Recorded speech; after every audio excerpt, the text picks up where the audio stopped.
When Portugal and Croatia step onto the pitch, we are watching the final World Cup minutes for either Cristiano Ronaldo or Luka Modric. Only one of these European giants will survive the knockout bracket. For the loser, the final whistle signals the end of an international career that defined a generation. It is a clash of physical and strategic extremes. On one side, you have explosive transition speed. On the other, calculated, methodical positioning designed to starve the opponent of space. The media is pitching this purely as a nostalgia tour, but sentiment does not win knockout football matches. If you only tune in for the emotional storyline, you miss the tactical mismatches in the midfield that dictate the outcome and determine where the betting and fantasy value lies. This matchup pits two opposed systems against each other, the Iberian vanguard against the Vatreni veterans. Portugal is built for rapid execution.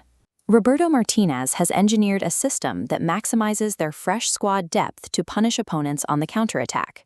Croatia, managed by Zlatko Dalic, operates on a different principle.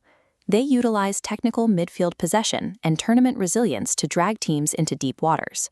To predict the winner, we have to evaluate which team's specific tactical inputs can neutralize the other's strength. Looking at the Portuguese starting 11, this is their most complete and physically gifted roster in years.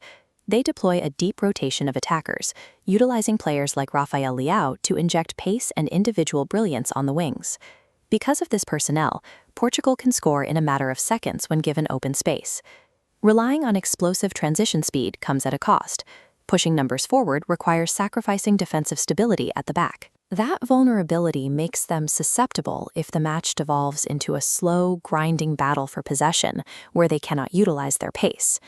While the cameras focus on Ronaldo, Bruno Fernandes is the actual tactical engine. He is the creative force whose passing range feeds that rapid attack. Portugal's offensive ceiling is high, but their success rests on forcing a chaotic game state that allows their runners to operate. Croatia operates as a tournament anomaly. To survive those late-game onslaughts, they depend on Joško Gvardiol. His youth and athleticism serve as the defensive anchor that covers for the exhaustion in the midfield. It is a punishing strategy, but this attritional approach is what secured their historic World Cup runs. Croatia's high floor guarantees they will drag Portugal into deep waters, testing their mental and physical discipline over 90 minutes. The outcome follows the battle between Bruno Fernandes and Luka Modric in the center of the pitch. Modric will drop deep to secure possession, forcing Bruno to spend vital energy pressing without the ball rather than creating with it. But the risk cuts both ways. If Modric makes an error in possession, Bruno will instantly trigger a counterattack against an exposed Croatian defense. Looking at the historical data reveals how this dynamic has played out in the past. This chart breaks down their all-time head-to-head record.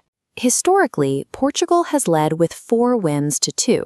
However, Croatia's 2024 Nations League victory shows a shift in momentum.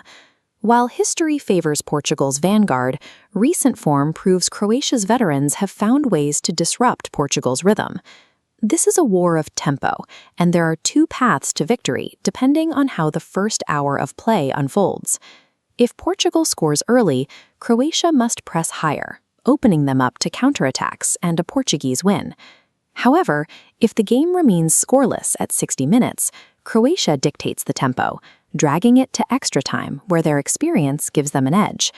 Portugal has a historical lead with 4 wins to Croatia's 2. When you factor in their superior bench depth against Croatia's aging core, the probability points toward a narrow Portugal victory, statistically a 2-1 result in 90 minutes. While the media focuses on the individual legends, the result depends on which side forces the other to play at an uncomfortable speed.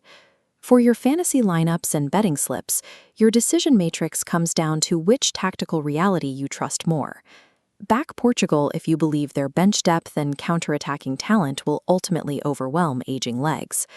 Back Croatia if you believe they can survive the initial onslaught, imposing their will and dragging Portugal into a war of attrition. Because if this match goes the distance, it becomes a pure test of nerve from 12 yards out. Ignore the media hype, choose your tactical side, and drop your scoreline predictions in the comments below.